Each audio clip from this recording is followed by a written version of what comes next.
Expect the best used car deals guaranteed. Visit arnoldclark.com.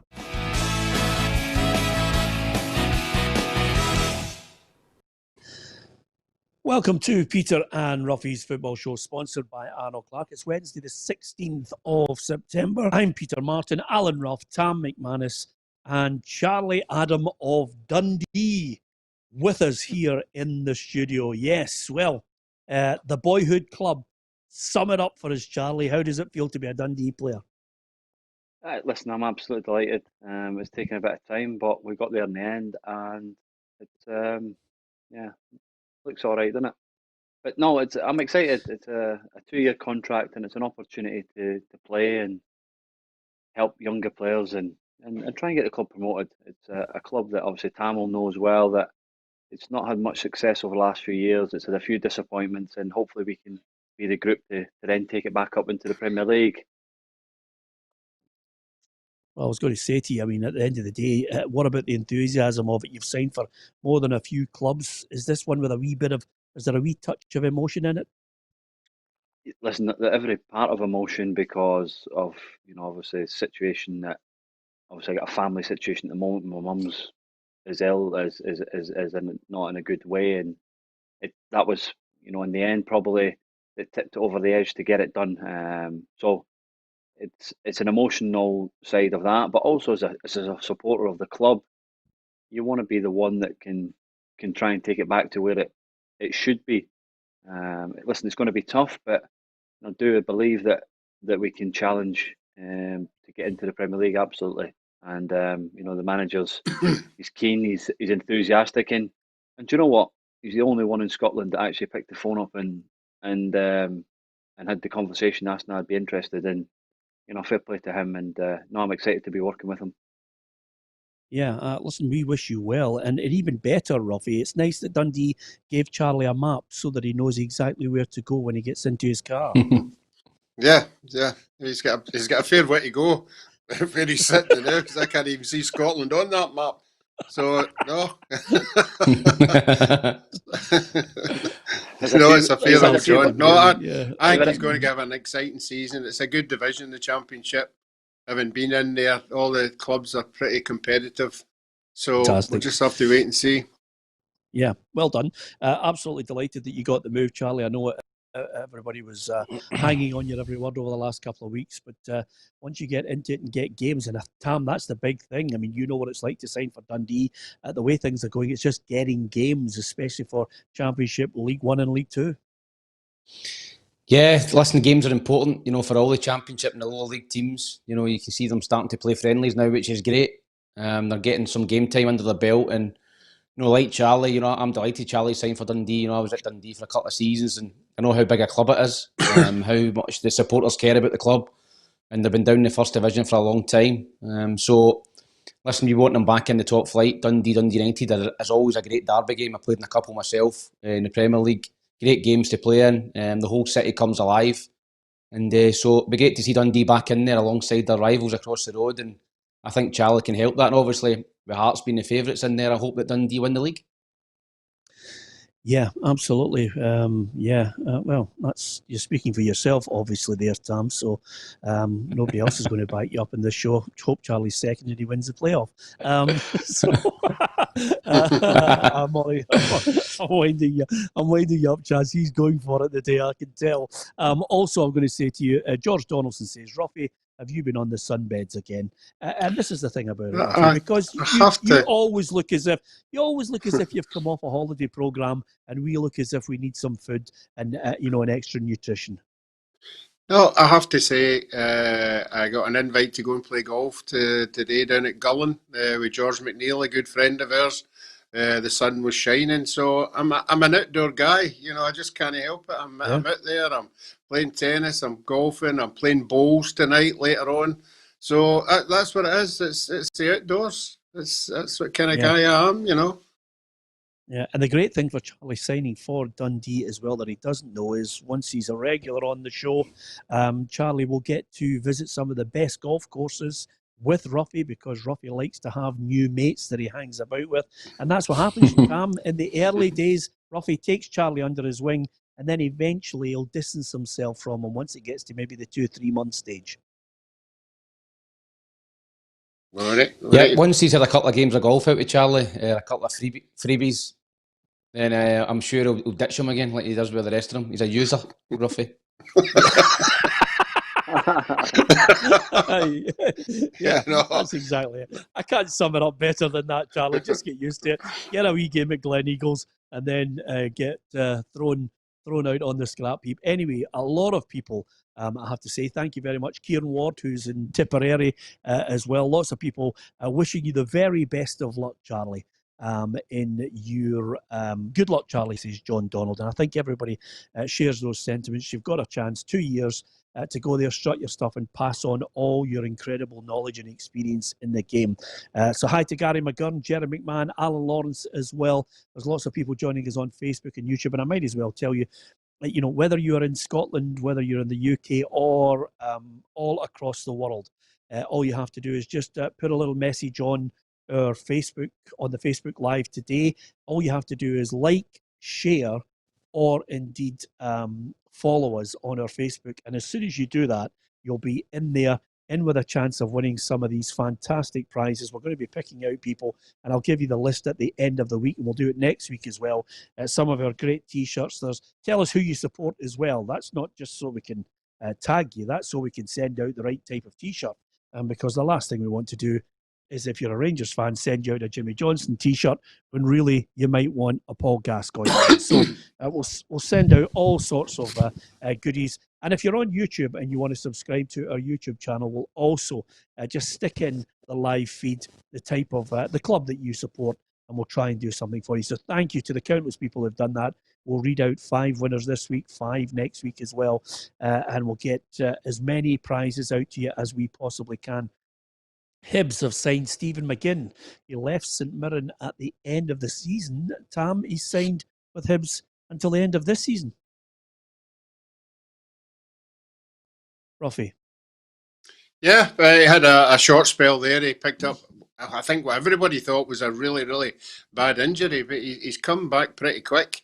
And he's obviously impressed the manager at the time he was there. I think he's a very good attacking wide player. I think he'll do well there.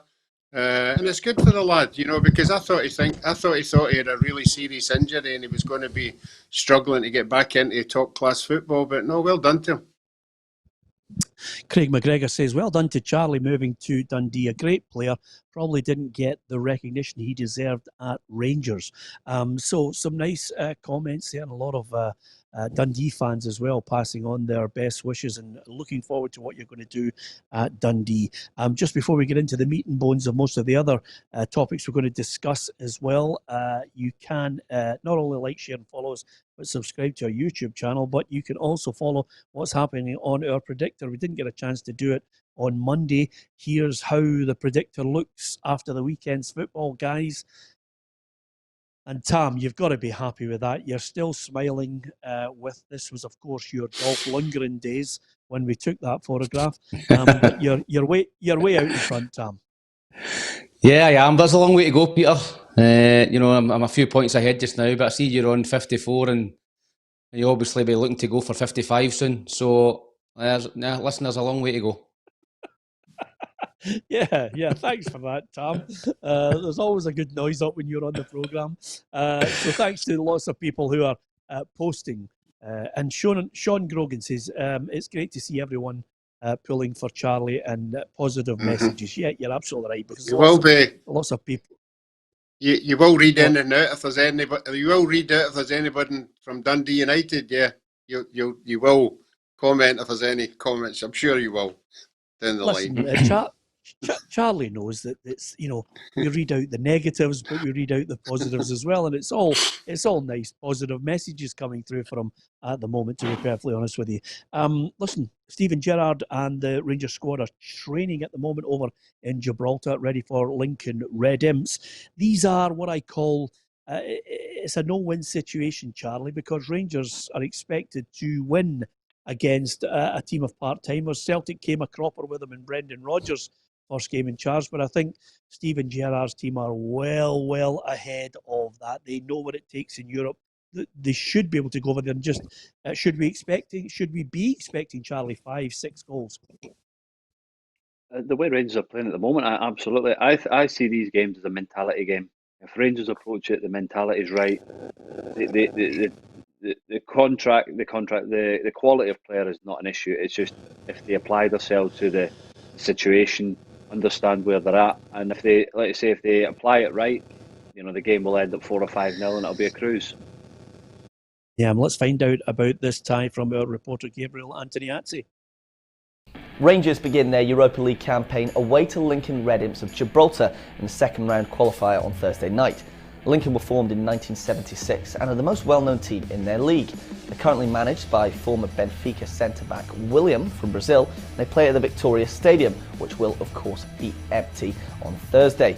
They are the most successful club in Gibraltar, having won 24 league titles, 17 Rock Cups and 11 Pepe Reyes trophies. Lincoln knocked out Pristina of Kosovo and Union Titus of Luxembourg in the previous rounds as they enter the Europa League after finishing third when their league was terminated back in March. Now, they do have qualifying experience, having been in the Champions League version in 5 of the last 7 campaigns, famously beating Celtic 1-0 in Brendan Rodgers' first game in charge, before losing 3-1 on aggregate. In a one-legged affair though, Steven Gerrard will be hoping to avoid that embarrassment on Thursday. Well, I don't think he's going to suffer that embarrassment, to be perfectly honest with you, Tam McManus. The one thing about Rangers and the one thing about Steven Gerrard is he really has enhanced his reputation by what Rangers have been doing in European football. Yep, they've been fantastic, Peter. They've came such a long way, since the dark days of progress, Niederkorn. They've been superb in Europe under Steven Gerrard. They've got some big scalps. I don't see any problem with them going to beat Lincoln Red Imps. I think the pitch, obviously, look at it there. I was talking about AstroTurf pitches yesterday. The pitch will be difficult, it'll be dry, it'll be bumpy, but Rangers have got too much quality, and I think they'll go over there and win 3 or 4-0 easily. Yeah, you mentioned Progress Niederkorn. They lie in wait, possibly with Willem II. They will play against each other, and the winner of Rangers against Lincoln Red Imps will be in the next stage of these qualifiers. Nevertheless, Roughie, when you look at the Rangers side, Morelos did travel, has been training. Whether he plays or not is another matter. The big blow, Barker's out, but Ryan Jack, Roughie, out for a few weeks. We don't know how long. There's been speculation he might even miss the game against Celtic, but you have to wait and see. But he's still a blow.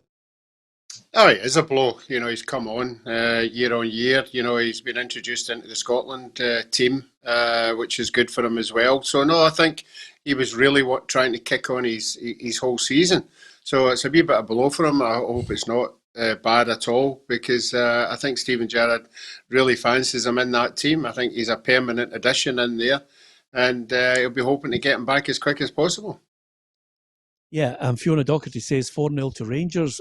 Pat Owens, who clearly doesn't listen to everything in context, says, Peter, Celtic only had 1 or 2 friendlies before they played Red Imps, unlike Rangers. Well, Pat, if you'd been listening properly, that's exactly what I said. It was early days in the Brendan Rodgers tenure, but Rangers are a long way down the road with Steven Gerrard. So clearly, you have to listen carefully and in context on this one. Celtic lost the first one by 1-0. It was a shock. It was embarrassing at the time, Tam.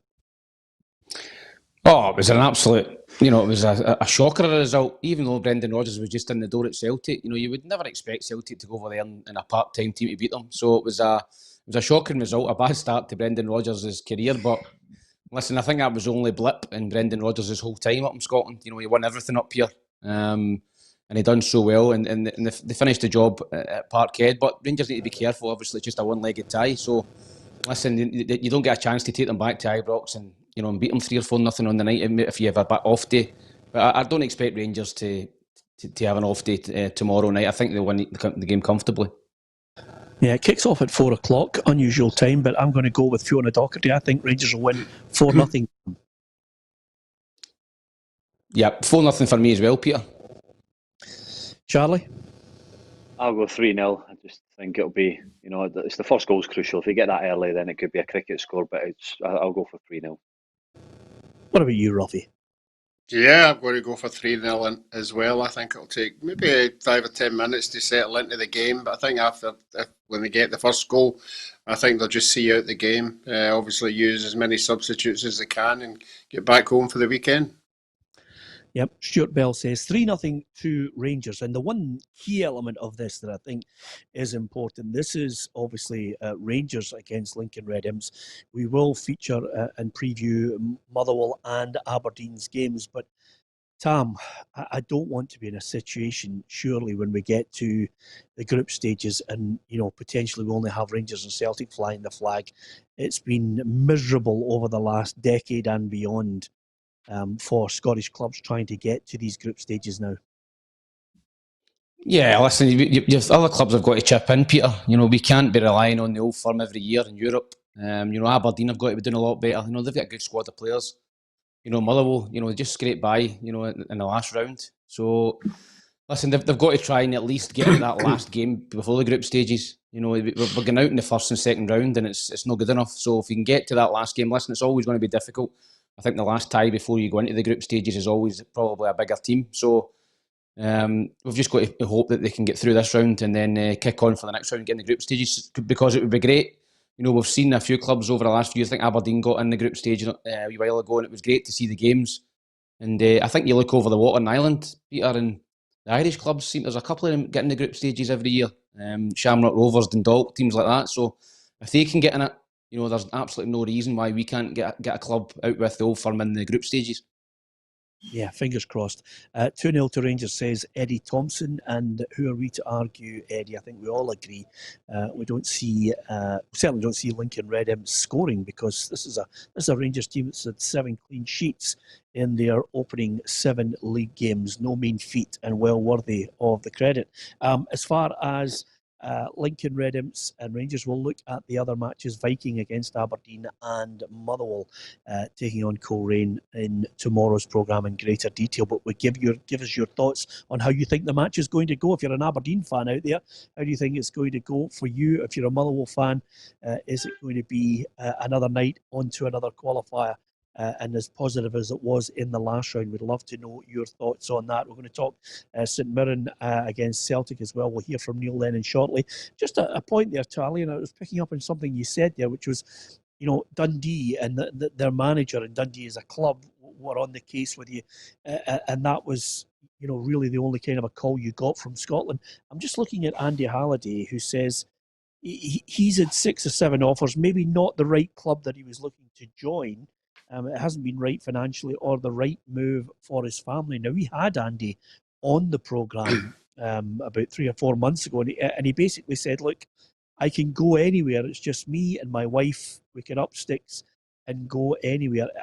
Do you think it's a case of maybe the COVID and the financial situation that's hampering clubs for maybe, I think 4 or 5 clubs would have been in for you, Charlie, had it not been for the financial uncertainties up here? Like I said before, other situations, and it's not about the money. Come and have a chat. My agent's there. Everybody knows who it is. It's no finances. I've not gone to Dundee for the finance. I've gone there because it's a club that obviously I support. The manager's shown an interest, a keen interest. The club want to go in a certain direction, and I'm delighted to be there. It's I'm sure that the Premier League clubs could have afforded the situation that I was in, but no, that's football, and everybody has an opinion on what you are, and you might think I'm 34 and maybe want to go younger players, but in this moment you cannot go. In this moment, you won't go anywhere in Scotland for the financial reason. The COVID has hit everybody. It's hitting the old firm as well.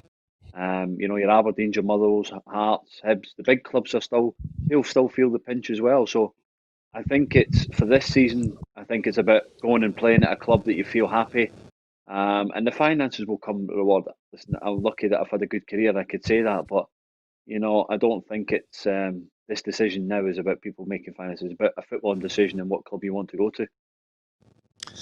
Yeah, Jim Stevenson on YouTube says, Peter, the Rangers game is tomorrow night and they're playing nobody. Jim, they may well be playing nobody. We are aware it's 4 o'clock tomorrow. That's why we previewed the game tonight, because when we go live tomorrow, it will be kicking off. And then Aberdeen and Motherwell will preview their game because it's a little later on tomorrow, just to give you a wee insight into why we're giving you the preview of Rangers against Lincoln Red Imps on tonight's programme. So it's a 4 o'clock kickoff, and we'll keep you up to date on the programme, certainly the first half of the game, Rangers against Lincoln Red Imps. Just on that point, Tam, Andy Halliday, I think, is a player that I still think Andy can do a good job for a Scottish Premiership club up here. I think being a utility player at Rangers at sometimes, I think really it went against him. Yeah, I think he's a good player. You know, he can play in various positions. Obviously, he can play left back, he can play in the middle of the park, sitting midfielder. Good pedigree, you know, and still a good age. So, listen, I'm surprised he's not been snapped up yet, but I was surprised that Charlie hadn't been snapped up. So, it might just be that clubs have not got the money. They've not got the money to bring in these players, and maybe Andy's holding out for something better. But listen, you're a long time forgotten in the game, you know, and if you're out of contract, you know, the season starts back, and you know, teams have got their squads together, they've spent their budgets, then you might not get a club, and it might be you need to wait until January. So you need to be careful. I think that you're not knocking back everything. You know, you're looking at things and you're thinking, well, I could maybe go in there and play, because it's all about playing. Charlie will say the same. Go and play football. When you play, you're in the shop window. When you're sitting in the house, Charlie, you're not in the shop window at all. You're easily forgotten about. Absolutely. And the thing is, Sam, in Scotland at the moment, you're talking pounds, you're not talking thousands of pounds. It's hundreds of pounds that are going to make a difference to a deal. So, for instance, of trying to hang out for another 300, 400, 500 pounds a week, it's not going to be there. You know what I mean? It's sometimes that's the difference between making a deal and losing a deal. So sometimes you just got to bite the bullet and think long term. Like Andy Halliday, he's still a young enough player to go somewhere, play really well, and kick on again. You know, so listen, he finds it different. I'm in the situation where I was sat in the house, I was trained on my own, but I needed to play because I could see I was getting itchy because the season started last week in England. I was thinking, oh no, I've not got a club, and I made a decision as a family that, you know what, I want to go and play, and let's just make that decision now. And I'm delighted that I've managed to get sorted, and I'm looking forward to doing it. Yeah, well, I did check online, Charlie, and they're already giving people the chance to buy on Dundee Direct the Charlie Adam shirt. And I have to say, Charlie, we're going to buy one. We're going to buy one, and hopefully you can sign it for us, give it away as a prize as well. Is that possible, Charlie? I'll give you one of my shirts. Don't need to buy. I'll buy you. I'll get you one, and we can auction it off and give some money to charity or something like that. That's a great shout. Absolutely fantastic. Pierre was wanting it for his house, Charlie, sorry. I know it's charity, well, but... To be fair... that is charity. Yeah, I think Charlie's come up with a better option on this one. And of course, the other good thing about it is anybody who has auctioned a strip on the show before usually leaves us. So great news there for Charlie offering an auction. offering an auction item. And so... Bad news for you, I'm going nowhere. Where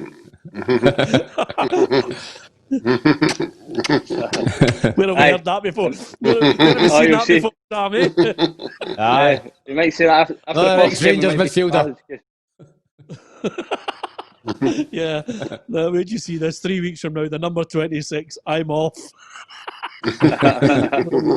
Anyway, that's good, Charlie. That's good. That's what we will do. I think we've got a couple of really good charities. I think will benefit from that. Well done to you, son. Listen, keep your comments coming, and of course, don't forget to stick on there in the feed who you support. If you can, if you like, share or follow it. That means you're in the hat, and you've got a chance to win some of our fabulous T-shirts that we are giving away as prizes as well. And there's lots of other bigger prizes to come. You'll be winning on PLZ Soccer's YouTube and Facebook channel. So we're delighted that so many of you are telling us who you support. You could be a winner. Neil Lennon's been talking ahead of St Mirren against Celtic. The one thing he has been mentioning is this real worry, this real fear that I think every one of us has at the back of our mind, which is possibly the league being stopped again if it went into a second lockdown. The Celtic manager has that fear as well. in the main, players are obviously very healthy, and even the staff, pretty healthy. So maybe the majority of people can carry us through, no problem. So there's no reason to stop again. It's the question of carrying on as best we can and hopefully getting through this and out the other side of it. Yeah, the last thing we want, Roughie, is to see the game locked down again. That would be, for me, I think that would be Armageddon for a number of clubs. Yeah, I've been saying it for weeks. I think something bigger around the corner. I do believe, as I keep telling, there are a lot of clubs who are not testing at all. They're going to come up against teams who are testing vigorously. And I think these teams might have something to say about it, because they're taking a chance going away and playing against a team who haven't tested at all. The part-time clubs who are the guys, through no fault of their own, are out working and doing a job, and they're mixing with other people, whereas the other clubs are in a bubble and paying massive amount of money to make sure nothing happens. So I think it's a massive worry, this Betfred, for a lot of the games, because we've seen Hamilton have come down with it, St Mirren have come down with it. So honestly, unless they start testing, that we're going to hit some trouble further down the line. The point that you've been making regularly, to your credit, Roughie, because the one thing that's evident, Charlie, some clubs have wealthy owners. Even in the Championship, they've got a fair bit of money to back their club and maybe get the testing done. But I've spoken to a number of chairmen up and down the country in the lower leagues, Charlie, and they said testing is going to be a real worry for them. And that's why I think that, the Betfred cover will be interesting to see how many of them can sustain that sort of cash outlay. That's the worry for the clubs that are obviously full-time. And, for instance, we go to Hibs in the Betfred Cup in a couple of weeks, and obviously they're in their bubble and testing regular. It is a worry, and it's a worry for us as players that are full time, and like you say, the lads that are going and working, in the day, to then come up against them, and all of a sudden you could lose 2 or 3 of your best players, and it's our squad's not the biggest as it will be, but when you lose 2 or 3 of your best players, it's going to be an issue. So it is a dangerous game where we are playing, but sensibility is hopefully is prevailed in the end, and we people are using it the right way, and we can get the league up and running, because there's a big excitement around the Championship. It's going to be a good league next year, and hopefully, even in the Premier League, it's obviously Rangers have started well, and Celtic are just in behind, and we'll look to challenge each other again. And on that point, Tam, we're in a situation right now where the R number for COVID is going up again, and there's no point in hiding this. The graph is going upwards, but I'm now reading that the Premier League clubs are hoping to have 1,000 fans in, and then more in as we move forward, despite the R number. I don't think that's going to happen, Peter, as long as that R number keeps rising. The Scottish Government will not allow people into stadiums while that is not below 1. I think it's below 1. If it's up there round about 1 or over 1, there's no way they're going to let thousands of people go to football matches. Their main priority. You've seen that in Nicola Sturgeon. I agree with Charlie. Charlie's said it a couple of times that she's done a great job what she's done for Scotland, but I think now they're getting very, very careful with everything that's going on. Maybe too careful, some would argue. I just don't think they're going to allow people into stadiums, Peter, as long as that R number's rising and there's a spike and people are coming down with COVID and football players are testing positive. I don't see people being allowed back into stadiums anytime yet, to be honest. Yeah, it's going to be an interesting one. Listen, St Mirren, they've had a fair old gripe over the last couple of days about having to play when they had 3 goalkeepers out, but they are still at this point having to play with the man that they brought in on loan, and an emergency loan at that. Bobby's Lamal will be in goal for the match against Celtic. Jim Goodwin has confirmed that, and he knows even with this temporary goalkeeper, they're going to find life very difficult against Celtic tonight.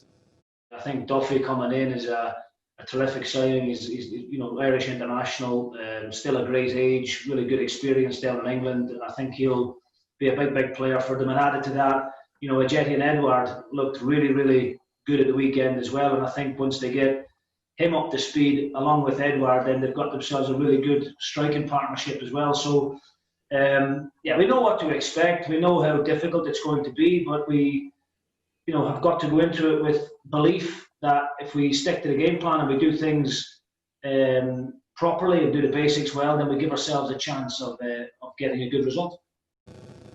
Yeah, I like him as a manager, Roughie.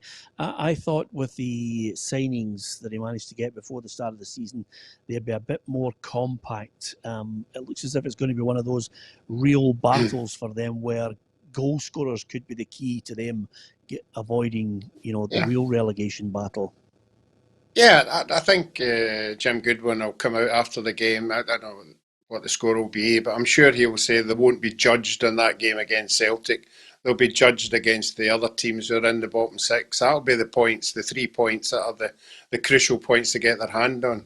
But at home, you've got to believe that on any given night, strange results happen. He'll be saying to his players, look at the game. I know Celtic won very easily at the weekend, but Ross County had chances, 3 or 4 chances. Sometimes you don't get 3 or 4 chances against the Old Firm. And any chances they get, they've got to take. They can't let it slip by because, as we know, Celtic, once they get into overdrive and get goals, they will just roll you. So if they're getting any chances in the first 10, 15 minutes, they have to take them. Tam, tell us all about St Mirren. You've watched them. Yeah, obviously I've seen them last Saturday. I agree with Roughie. They're a bit impotent up front, to be honest. They've got a beaker up there. Lee Erwin came on the second half and they went 2 up front. I don't know. I don't think they'll do that against Celtic. I might be wrong. But they're usually pretty solid at the back. But Hibs could have scored 3 or 4 in the first half. Martin Boyle was a real problem for Tate, the left back. He was making a lot of runs out to in and inside them, and they nearly get in twice with the ball over the top when the strikers dropped deep. So I think that's an area that Celtic looked to exploit in between Tate and I think it was McCarthy at the back. There was a bit of a gap there all game, to be honest. And yeah, they knocked it about well. St Mirren, they were pretty easy on the eye. Yeah, they played some Erahon in the middle of the park. Was exceptional, young guy. I was really impressed with him. Lovely left foot. And they've got some decent players, Kyle McAllister. But, in terms of goal scoring, unless Lee Erwin can come in and do them a turn and get 10, 15 goals, they're not going to push into that top 6 because they've not got enough goals in them, Peter. Okay, let's get the predictions then. We're all neck and neck as far as the weekend's predictions. We all get 8 points, guys. I'm going to go Celtic to win this from 3-0. Yeah, I'm going to go 4-0, Peter. Yep, and I wish we hadn't said that, Tam, because now Roughie's going to play spread betting just to see if he can somehow get extra points on it. I think I'll go 2-0. Yep, and that's exactly what he does. Just anything to cheat his way to the title. That's Roughie for you. Charlie, what are you going for? I think I'll go with Roughie. I think 2-0 will be a comfortable result in the end.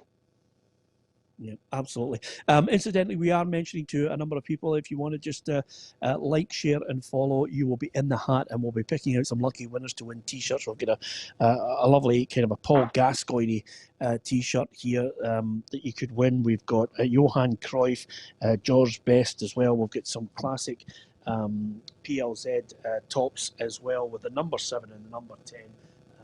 My apologies to Charlie, but it's the only 2 numbers that we always think are the most important in a team. So I'm sure you'll be playing that number 10 role anyway, Charlie. I would like to mention at this point that we have 99% of our fans on this programme are all football fans. They love their club and they're posting who they support as well. So if you've posted that in the live feed, then we will pick out lucky winners in there too. Although Tam's just got a sneaky smile on his face because he knows what's coming. And I'm going to say to Thomas Jones and Bear German, this isn't the show for you. You really need to go somewhere where most of the people talking to you also have the brain the size of an amoeba. So on that point, now that we can move on, Hamilton, I loved. Is that a good enough leathering for you, Tam? I love it when you go to that. It's tremendous. Absolutely, I have no time for bigots or racists. Can you explain to Charlie what an amoeba is, by the way? Well, it's a single-celled membrane, and I think I know Barry Ferguson never got that last time. Yeah, it's he thought it was the ex-Newcastle striker. That's why he's not on the show now.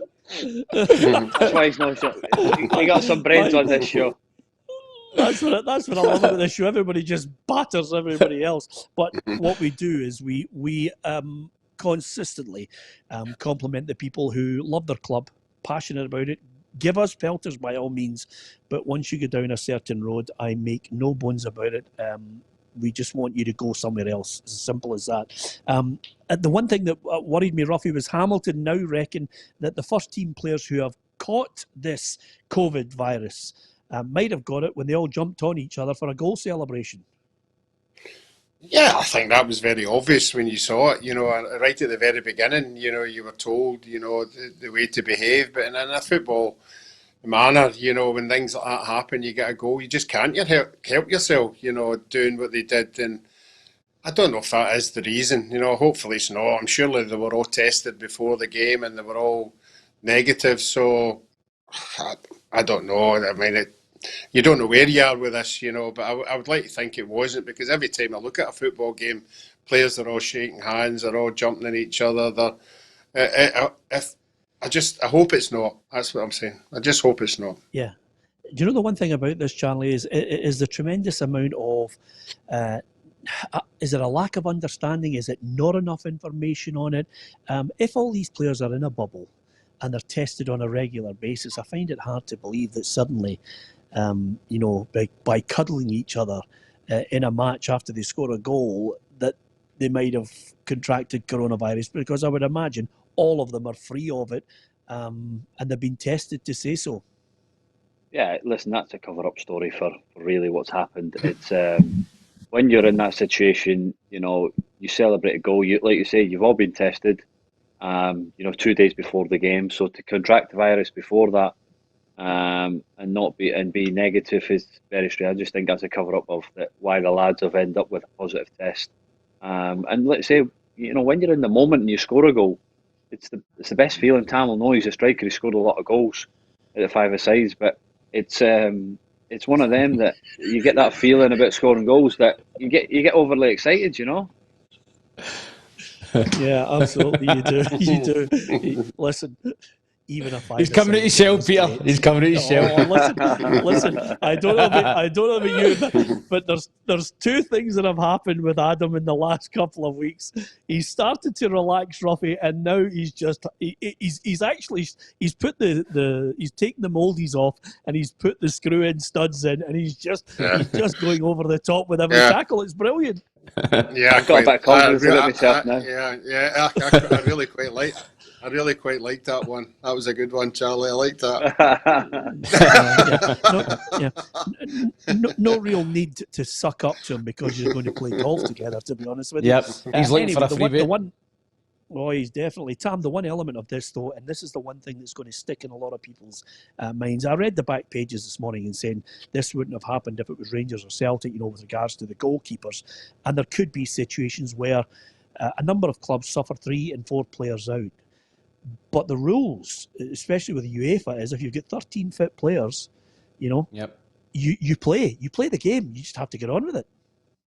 Yep, you just need to go on with it, Peter. And listen, I think if you've got a certain amount of squad members fit, you've got to play the game. As I said yesterday, we can't afford to be postponing games. We're running out of fixtures as it is. Fixture list is so busy. We want to get this season finished. We've seen how the palaver not finishing last season, in terms of teams getting relegated and teams winning the league and everything that went with that. So, in terms of sporting integrity, we want to try and play every game this season so there's no complaints, winners and losers. You play all your games and the team at the top's the best team, the team at the bottom's the worst team. And St Mirren, listen, I think they're unfortunate with the 3 goalkeepers, but for me, it doesn't matter. It didn't matter who was in goal for St Mirren on Saturday. Hibs would have still beat them 3-0. I don't think the goalkeeper was at fault for any of the goals.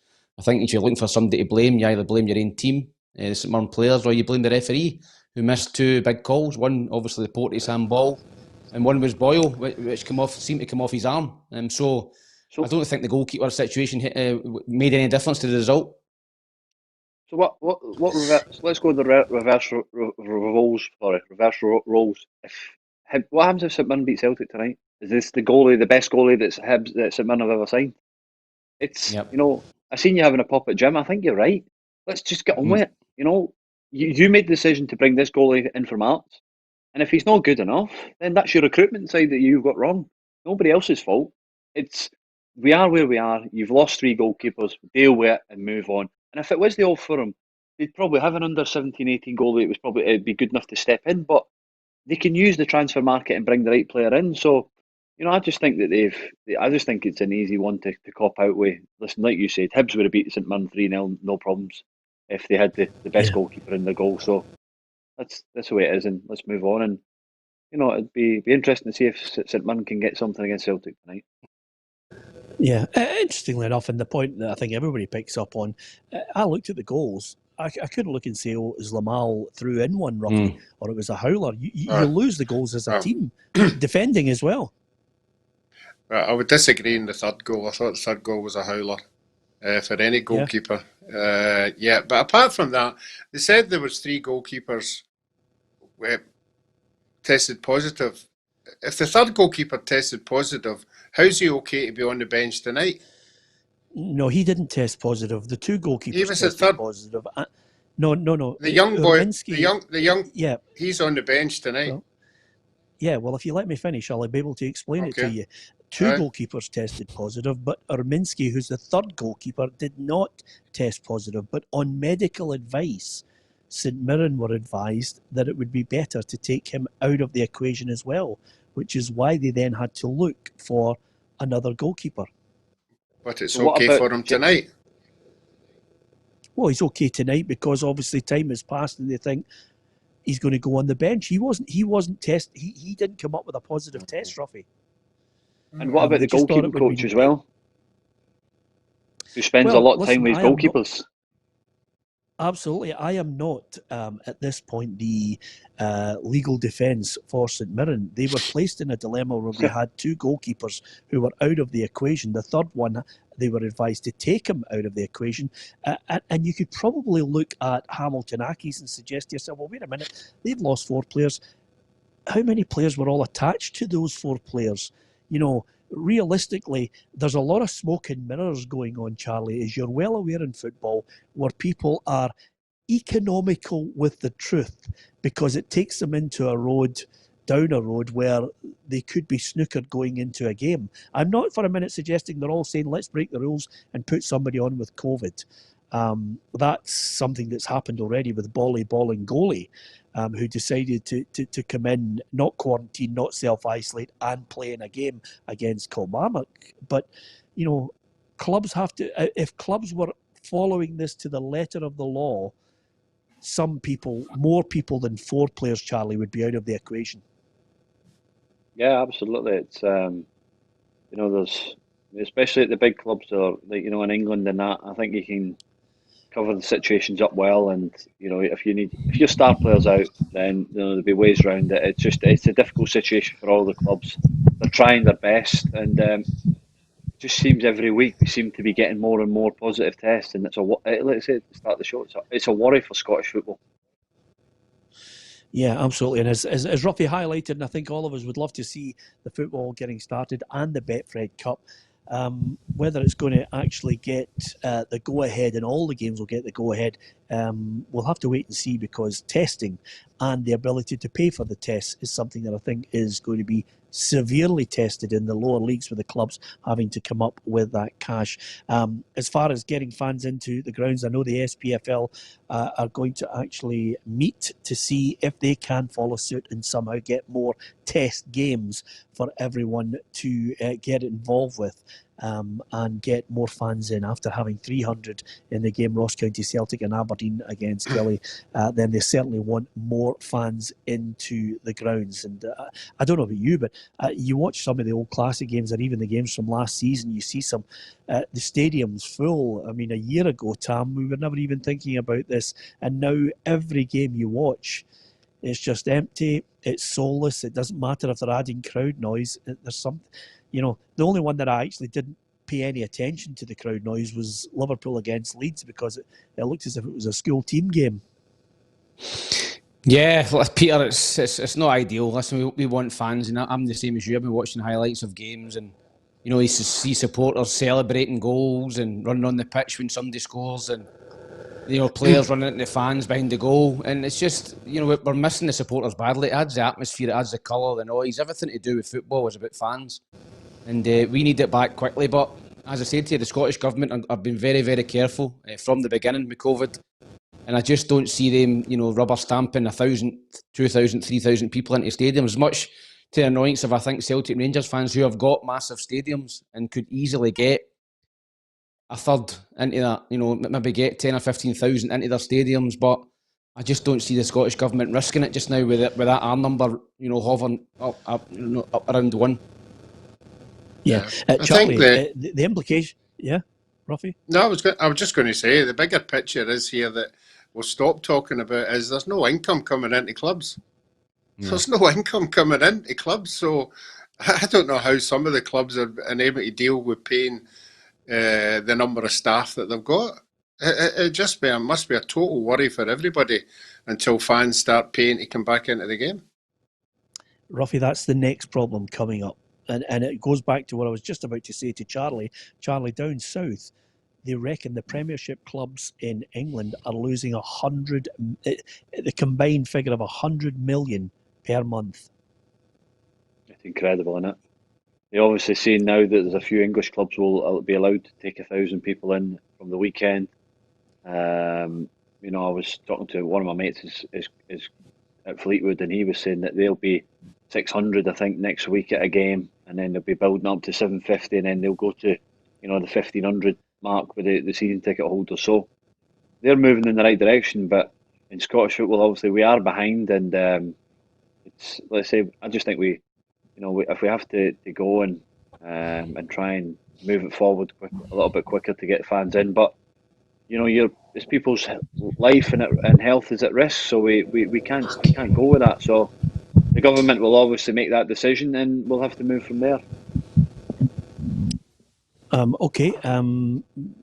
I've got to talk about a couple of things with signings, which is always good as well. Thanks to Pat Burns, who says that's what Scottish football is all about. It's the fans. Pat, you're 100% correct. Thank you for that comment.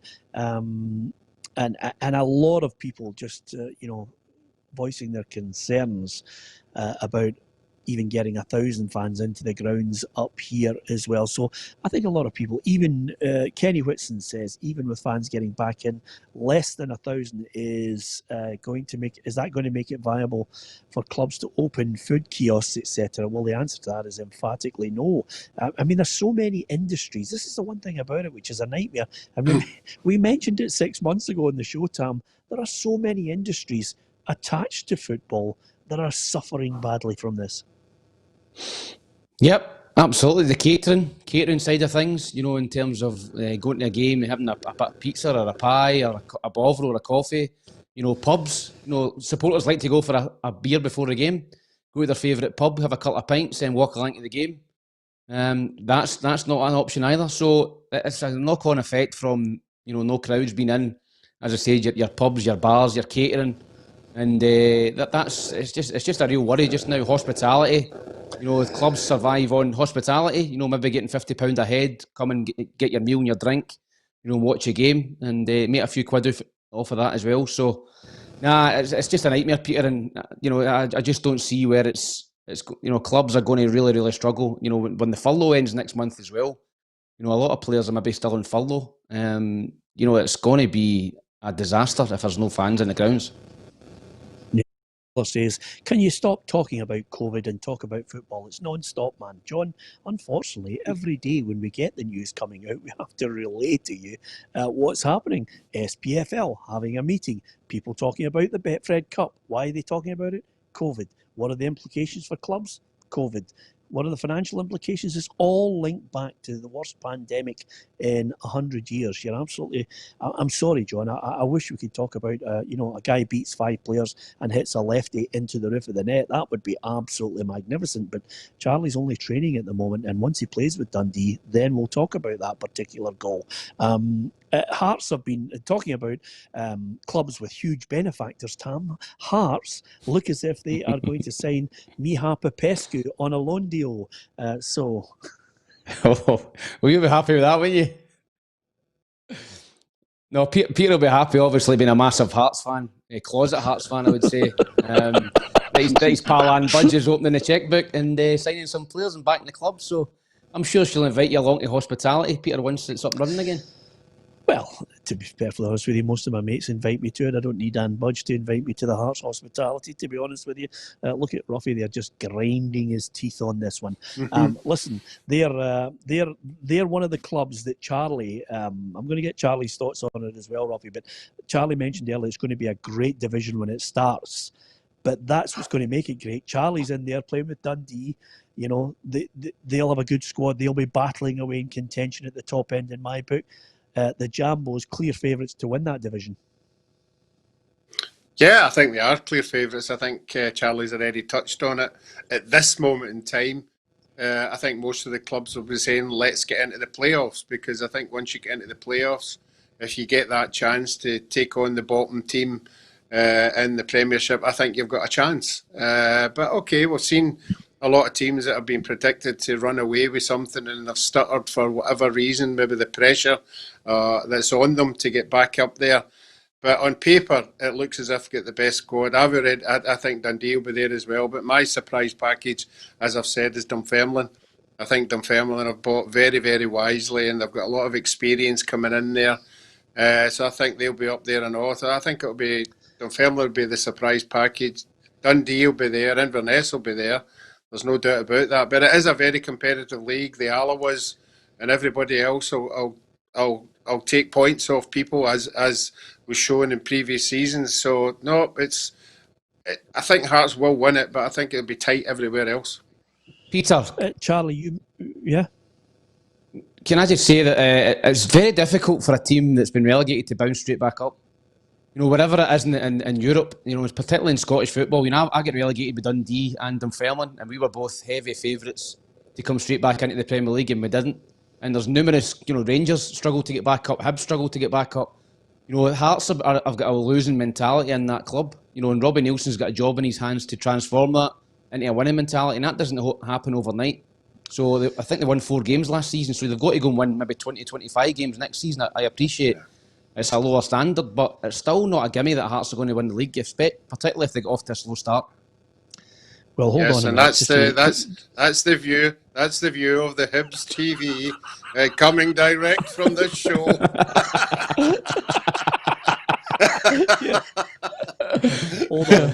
Hold on. Give me a chance. Give me a chance to leather him in a minute. What I'm going to do is I'm going to go to Charlie, because there are 2 elements to this, Charlie, that I wanted to get your insight into. You mentioned there, and we know, you know, because we've been listening to you regularly on this. Money wasn't the driving force for you to join Dundee, but was there an incentive for signing for them because you knew what their plans were? Obviously, you're going to look at things on a personal basis, but they've got Gordon Strachan in there, who for me is an unbelievable untapped talent. But James McPake is a young manager. We love James. He come on this programme on a regular basis, but did you look and say, what are your plans? Have you got other areas where this club is going in the right direction to get to the Premier League? Did you ask any questions like that? No, I believe that going there, you know, will help the club move forward. You know, the plan for the club is what it is, and that's what the manager and the owners, they deal with that. I'm there to play football, no ask any type of questions. You know, and going back to that one, Peter, about Gordon Strachan, I'm excited to be able to tap into Gordon and ask him about the coaching and his experience. And like you said, you know, these younger kids from the age of 16 and below are getting such benefit from a man that's got so many experiences, from playing to coaching and playing at the highest level and managing Celtic in Scotland. So I'm excited to be able to go and, you know, work with him as well, but also a manager that's young, ambitious and hungry, and wants his team to play in the right way, but also wants his team to win. And I seen that even last night when they played Peterhead in the friendly. He wants to win no matter what it is, and that's the exciting bit as well. But no, I do believe that, you know, the pressure's on Hearts. You know, it would be better for us if the crowds were in, because if they 1 or 2 bad games and the crowds start to turn a little bit. But I think they've made some good signings. Big Craigie's an excellent signing in goals. Nazy, obviously, if he can get back fit, the loss of John Souttar is big for them. And Christoph is obviously there as well. So, listen, they've got good players, and it's not just about us two as Dundee and Hearts. There's, let's say, Dunfermline, your Alawas, and even like Arbroath will make it hard for teams. They beat Dundee United last season. It's tough games, and it's all about we need to go there and prepare and be mentally right to play against these teams. It's to the kickoff. I think we should all give it a 1, 2, 3, and 4. Who we think is going to win the league and who's going to be in the playoff positions in that division. And I'm sure, listen, Charlie's obviously going to be a little bit biased and say Dundee will be in there. But when it gets closer, we'll give it a 1, 2, 3, 4. But in relation to what Tam said there for, Hearts struggling and face a battle to bounce straight back, I think it's a good point you make. But to be perfectly honest with you, Tam, I think Hearts will win it with maybe 6 points to spare. There you are. I'm absolutely confident with no Craig Levein near that side and Robbie Nielsen with a chance to actually get his own players in, play his own style of football. I think they'll win it. Yeah, that's not. I think they'll win it as well. But listen, I don't think it's going to be easy. Robbie Nielsen's obviously won the league twice, once with Hearts and once with Dundee United, so he knows what it takes to get out of that league, and I think that's a huge benefit. The Hearts, he's a guy that's been there and done it in that division. So, yeah, listen, I think the Hearts will win the league, but I'd like to see Dundee and Dunfermline, two of my old clubs up there and pushing them all the way. Yeah, the other thing is, and we always like to, and Roughie mentioned this there were so many people at the top of the programme being very complimentary about Charlie joining Dundee and wishing him all the very best. Obviously, that kind of a goodwill doesn't last for the entire programme because a number of fans have been on Roughie and they want to pass on. Charlie, have you got any thoughts on Ajeti? Because your comment about he's not as good as he thinks he is, and suddenly for the Celtic fans, they are all steaming in here. He scored 3 goals in 3 games. He looks okay. Yeah, he looks all right. He's not played anybody yet. That's the difference. Wait till the big games come up. Big players, you get judged on your big games. Let's see the Old Firm game and your Aberdeens and things like that. That's the big games he needs to produce. That's it. Hey, by the way, McManus, I'll just go back in the bunker now. I was just about to say the bunker is just left of North America on your map. Indonesia. The flat. Exactly. The flat he was going to get in Glasgow's now moved to Edinburgh. That's the good thing about it. And Tam, that's punditry of the highest level there from your man. That's all I'm saying to you. Hey. He's just steaming in now. He's found his way. He's done a bit of pre-season with us, and he's right into it. Wait to the staff party. Yeah, be stubborn. Be stubborn. Stick to your guns. If he scores 30 goals this season, you're going to have to eat humble pie, I'm afraid. But as I said, there's bigger tests ahead for Ajeti. He started well. Fair play to him, but as he said, Rangers games, European games, and the bigger games where Celtic maybe struggling, they need somebody to pop up with a goal or a big performance, and that'll be the ones Champions that League he'll be judged on. The Champions League nights, the Champions League games, he needs to get judged on a bit this season. Yeah, absolutely. Charlie, I don't mind you putting the studs in, but remember, the last thing you want to do is go into the witness protection scheme early on. Peter's got experience of that. It's not good. Oh, absolutely. Believe me, I know what it's like to get pelters. Anyway, on that note, it's good fun. There's one guy that I'm really looking forward to. I did throw it out to you guys over the last couple of weeks. I really hope, and I know you'll be excited to see him, Charlie, come back to English football. But here's a man who could be on his way back to his old club, Tottenham Hotspur. I'm talking, of course, about Gareth Bale. Gareth Bale is the closest he's been to returning to England since he left 7 years ago, with former club Tottenham leading Manchester United in the race for his signature. So what has happened since he left the Premier League? After a couple of stunning seasons at Spurs, he moved to Real Madrid for £85 million, a then world record fee, to become the final piece of the Galactico puzzle. His first year in the Spanish capital was a revelation, as he scored iconic winning goals in both the Copa del Rey and Champions League final, delivering La Decima. 3 more Champions Leagues and 2 La Liga titles came after, with Bale scoring perhaps the greatest ever Champions League goal, an overhead kick to beat Liverpool in Kiev along the way. International success followed as he inspired Wales to the semi-finals of Euro 2016, although his commitment to his nation appeared to outweigh that to his club, leading to questions in Madrid. Despite scoring 105 goals in 251 games, the last two campaigns have seen the 31-year-old frozen out of the team for various reasons, whilst the move to China fell through at the last minute in 2019. Zinedine Zidane's side have offered to pay half of his enormous wage if he does leave on loan, and with Spurs' stuttering start to the season, the return of the prodigal son could give them the boost they need. I did watch Spurs, Charlie, and boy, do they need some flair on that side. It would be great if they got Bale.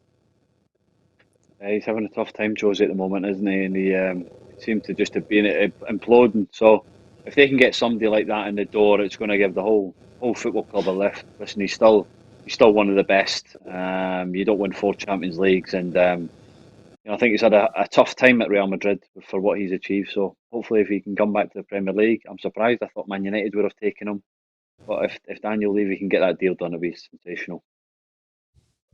I like him as a player, Roughie. Here's the debate, Roughie, which we've been talking about here in the studio. Is his goal the best ever Champions League goal? I still think it's Zidane's, but it's got to be up there for the final. Yeah, I think Bale's was technically harder to execute. I think Zidane was a wonderful, volley, that he hit it, but to do a hitch kick with your back to goal in that kind of game, and it was a tremendous strike as well. No, I would have that up there. But I agree with you, as I think, obviously watching the Spurs documentary, with that stadium and they fans, they need a player like him. They need somebody in there to excite them. And if Harry Kane stays, I think that would be very good for the whole team. Yeah, I know you'd have the goal up there, Roughie. What is your best ever Champions League goal? No, that probably would be. I think it was a tremendous goal. Yeah, no, I would have it up there. Yep. Yeah. My 3 are Zidane, obviously Bale, and then obviously in the other games, not in the final. I think Ronaldo's against Juventus was top draw. Charlie, have you got another one that we might have forgotten about? Listen, I think you've covered the 3 best goals. I think for me the Gareth Bale one was just out of this world. It was sensational, and I would put that as the best goal I've ever seen in the Champions League. Yeah.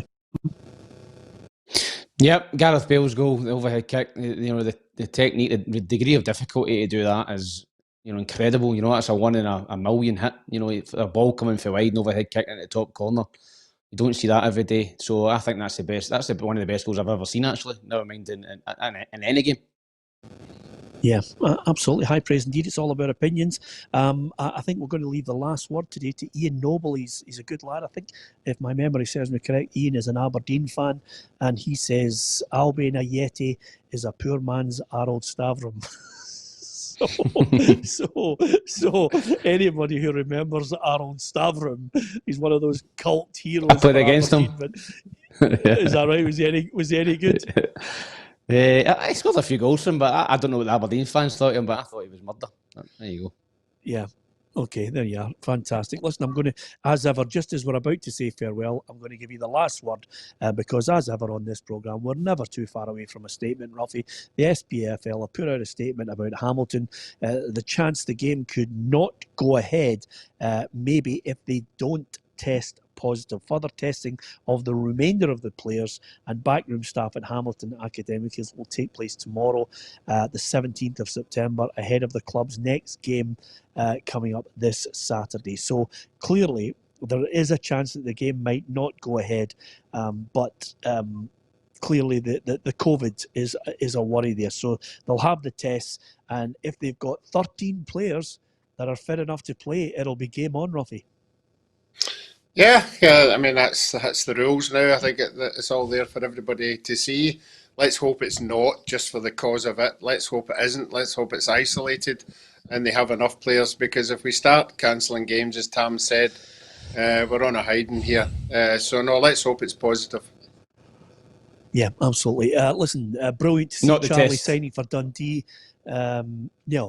let's hope it's a positive outcome rather than a positive test. Thanks for that, Tam. He's just corrected Roughie again, which is not in the terms of your contract, Roughie. Nobody corrects you on the programme.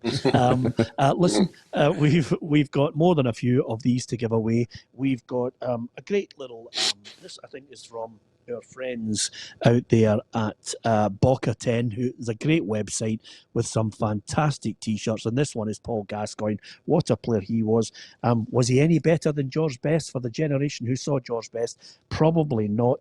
Johan Cruyff is in there as well, giving away lots of T-shirts. And the great news is Charlie has thrown in his Dundee top signed, and that's going to be one for auction for charity. So that's a brilliant gesture by a man who never ever forgot his roots up there in Dundee, and to sign for your boyhood club is truly a dream. He just forgot his accent. Yeah, well, I don't know about you, by the way, but it's coming back now. I can see the maybe that's why, because he's moved up.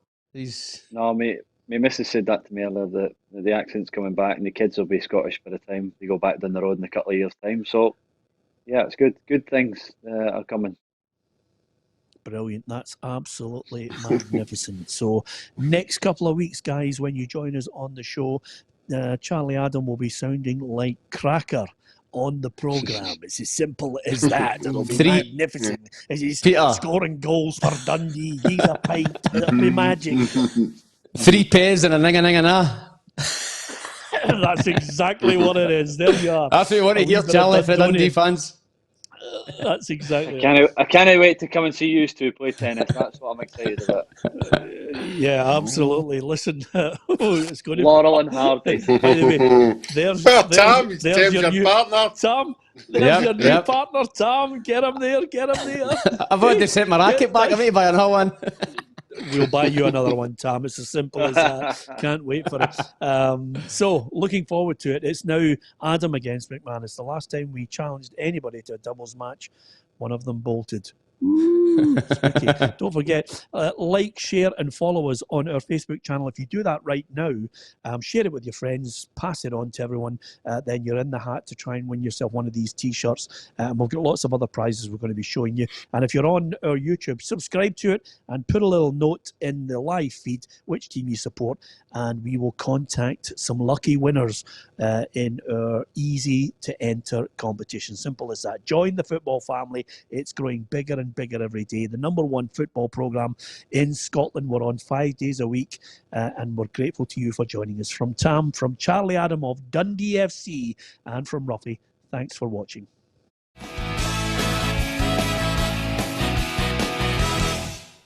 Expect the best used car deals guaranteed. Visit Arnold Clark